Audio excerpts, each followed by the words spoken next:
జై హో పత్రిజీ. ఆత్మస్వరూపులందరికీ నా ఆత్మ ప్రణామములు. భీమవరం తటవర్తి వీర రాఘవరావు గారికి, తటవర్తి రాజలక్ష్మి మేడం గారికి నా ఆత్మ ప్రణామములు. ప్రతిరోజు మనకు తీవ్ర ధ్యాన సాధనను, ఆత్మజ్ఞానాన్ని అందిస్తున్నది తటవర్తి వారు దంపతులు. వారే నాకు గురువులు, గురుమాత. అయితే ఈరోజు రాఘవరావు గారు అందించినటువంటి ఒక సందేశం ఏమిటంటే, అష్టావక్రుల వారి సందేశాన్ని ఆయన అందించిన జ్ఞానాన్ని మనము ఈరోజు అందుకున్నాం.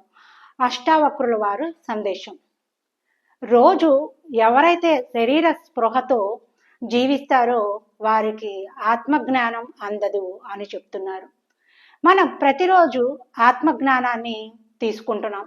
ఏదైతే మనం ప్రతిరోజు ఆత్మజ్ఞానాన్ని తీసుకుంటున్నామో దాన్ని ఎవరైతే ఆత్మ అనే స్పృహలో ఉంటారో, శరీర స్పృహలో లేకుండా ఉంటారో వారికి మాత్రమే ఈ సందేశాలు అనేవి నచ్చుతూ ఉంటాయి, వింటూ ఉంటారు. వారికి మాత్రమే, ఆత్మ అనే స్పృహలో ఉన్న వారికి మాత్రమే ఈ ఆత్మజ్ఞానం అనేది అందుతుంది. శరీర స్పృహలో ఉన్న వారికి అందదు అని అష్టావక్రుల వారు తెలియజేస్తున్నారు. మనం లేచినప్పటి నుంచి పడుకునే వరకు కూడా సంపాదన, డబ్బు సంపాదన కోసమే ఎంతో కష్టపడుతూ ఉంటాం. ఈ శరీర స్పృహతో ఉన్నవారు ఎంతసేపు డబ్బు వెంటనే పడుతూ ఉంటారు. డబ్బు ఎంత సంపాదిస్తే అంత గొప్ప అని ఫీల్ అవుతూ ఉంటారు. అయితే అదే కనుక నేను ఆత్మ అని తెలుసుకుంటే కనుక డబ్బుకి అంత ప్రాధాన్యత ఇవ్వరు, ధర్మంగా సంపాదిస్తారు. అవసరాలకు ఎంత కావాలో అంత మాత్రమే సంపాదించుకుంటారు. అదే శరీర స్పృహతో జీవించేవారైతే అధర్మంగా సంపాదిస్తారు. నేను శరీరం అనుకుని అధర్మంగా డబ్బుకే ప్రాముఖ్యత ఇచ్చి డబ్బునే సంపాదిస్తూ ఉంటారు. మనం చూస్తే రోడ్డు మీద మనకి ఎంతో మంది పేదవారు, ఇంకా అడుక్కునే వాళ్ళు కనిపిస్తూ ఉంటారు. వారు గత జన్మల్లో కోటీశ్వరులు అయితే వారు అధర్మంగా సంపాదించారు, డబ్బును దుర్వినియోగం చేశారు, ఎవరికి పంచలేదు, లోక కళ్యాణానికి కూడా ఉపయోగించలేదు. ఆ డబ్బుని ఊరికే సంపాదించి నేను గొప్ప అని ఫీల్ అవుతూ దాన్ని చూసుకుని మురిసిపోతూ ఉండేవారు. కాబట్టే వారికి ఈ జన్మలో అటువంటి జన్మ లభించింది. కాబట్టి మనము ఇప్పుడు ప్రస్తుతంలో జీవించే జన్మే జన్మ కాదు, మళ్ళీ తిరిగి మనకి జన్మలు ఉన్నాయి అని తెలుసుకుంటే ఈ డబ్బుకు అంత ప్రాముఖ్యం ఇవ్వం. అవసరాలకు ఎంత కావాలో అంత మాత్రమే సంపాదించుకుంటాం. అలాగే శరీర స్పృహ తగ్గుతుంది. మనం ఎప్పుడైతే ఆత్మ అని తెలుసుకుంటామో అప్పుడు ఈ శరీర భ్రాంతి అనేది తగ్గుతుంది.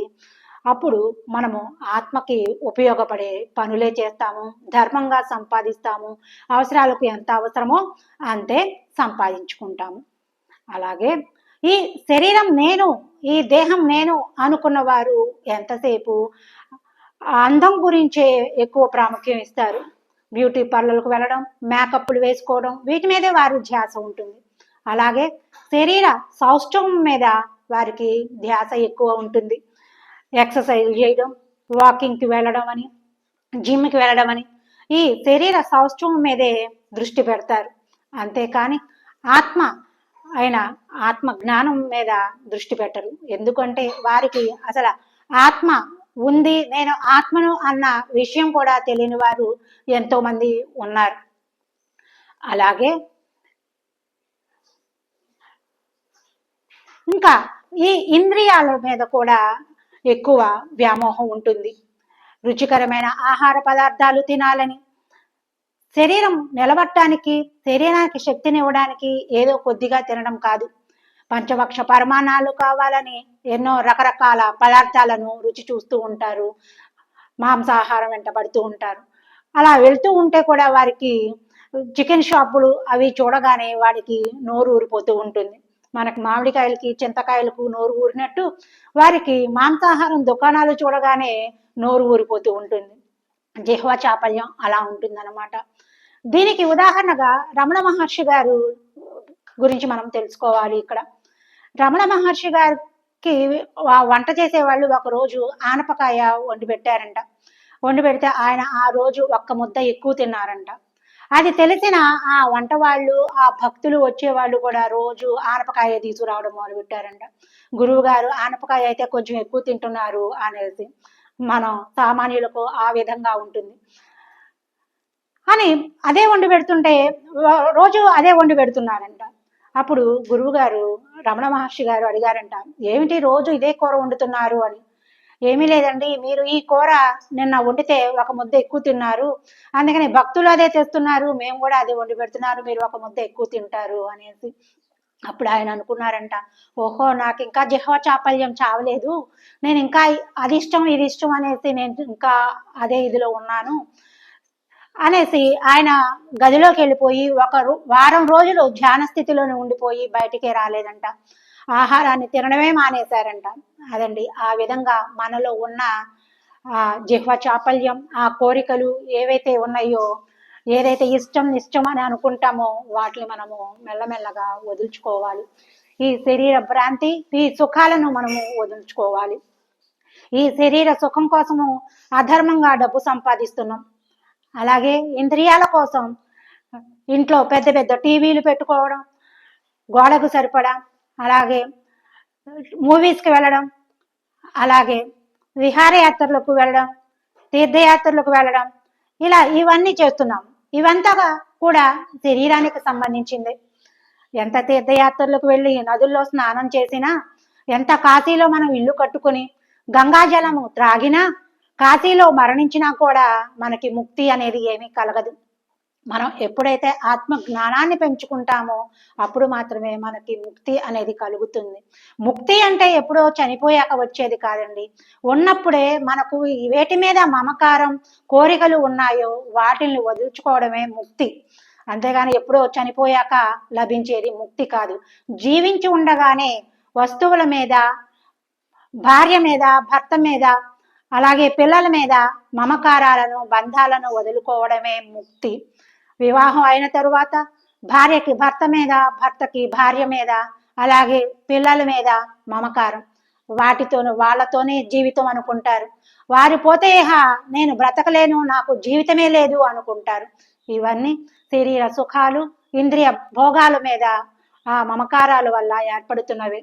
కాబట్టి ఈ శరీరం మీద భ్రాంతి వదులుకొని, ఈ శరీరం నశించిపోయేదే అని తెలుసుకొని, ఆత్మ మాత్రమే మనతో కూడా పైకి వచ్చేది అని, ఈ జ్ఞానం మాత్రమే మనతో పైకి వస్తుందని మనం గ్రహించాలి. ఈ భూమి మీద మనము ఎంత సంపాదించినా మనతో కూడా రావు. కాబట్టి మనము ప్రతిరోజు ఎంతో తీవ్రమైన ధ్యాన సాధన ఏమిటి అంటే శ్వాస మీద ధ్యాస అనే తీవ్రమైన ధ్యాన సాధన చేస్తూ ప్రతిరోజు ఇటువంటి యోగేశ్వర్లు అందించినటువంటి సందేశాలను మనము అందుకోవాలి. ఇలా రోజు వింటూ ఉంటే, అలాగే రోజు ధ్యానం చేస్తూ ఉంటే మనలో మార్పు అనేది వస్తుంది. అదే కనుక మనం శరీరం మీద ధ్యాస పెట్టి నేను శరీరం అనుకొని జీవిస్తే మనం అధోలోకాలకు వెళ్తాం. అదే కనుక మనము ఆత్మ జ్ఞానాన్ని పెంపొందించుకుంటే ఊర్ధ్వలోకాలకు, పైలోకాలకు చేరుకుంటాము. ఆత్మ ఎప్పుడు ఉన్నత లోకాలకు చేరాలి అని తపన పడుతూ ఉంటుంది. కాబట్టే ఈ ఆత్మ శరీరాన్ని తీసుకొని ఈ భూలోకంలో జన్మ తీసుకుంటుంది. ఈ ఒక్క జన్మే కాదు కాబట్టి మరలా మనము ఎన్నో జన్మలు తీసుకోవాలి. కాబట్టి అష్టావక్రుల వారు చెప్పినట్టు మనము శరీరం మీద ధ్యాస తగ్గించుకొని ఆత్మ జ్ఞానం మీద మనం ధ్యాస పెట్టుకోవాలి. ఈ శరీర భ్రాంతితో ఉన్నవారికి ఈ ఆత్మ జ్ఞానం అందదు అని మనకి అష్టావక్రుల వారు చెప్పారు. కాబట్టి మనము ఈ సందేశాన్ని చక్కగా అర్థం చేసుకొని మనం ఆచరణలో పెట్టుకోవాలి. అప్పుడే మన జీవితం బాగుంటుంది, ఆత్మ ఎదుగుతుంది, ఉన్నత లోకాలకు చేరుకుంటుంది. లేదంటే మరలా ఇదే జీవితాన్ని అనుభవించవలసి వస్తుంది. ఇదే కష్టాలు, ఇవే సమస్యలు, ఇవే దుఃఖాలు, ఇవే బాధలు, ఇదే భార్య, ఇదే భర్త, ఇదే పిల్లలు, తిరిగి ఇదే జీవితం. కాబట్టి మనకు ఇటువంటి జీవితం వద్దు. కాబట్టి మనము ఆత్మగా ఎదగాలి అంటే ప్రతిరోజు తప్పకుండా ధ్యాన సాధన చేయాలి, ఆత్మ జ్ఞానాన్ని పెంపొందించుకోవాలి. ఇది ఫ్రెండ్స్ ఈరోజు నేను మీతో పంచుకున్న జ్ఞానం. ఈ సందేశాలు మీకు నచ్చినట్లయితే ప్రతి ఒక్కరికి షేర్ చేయండి, లైక్ చేయండి, సబ్స్క్రైబ్ చేయండి. ధన్యవాదములు.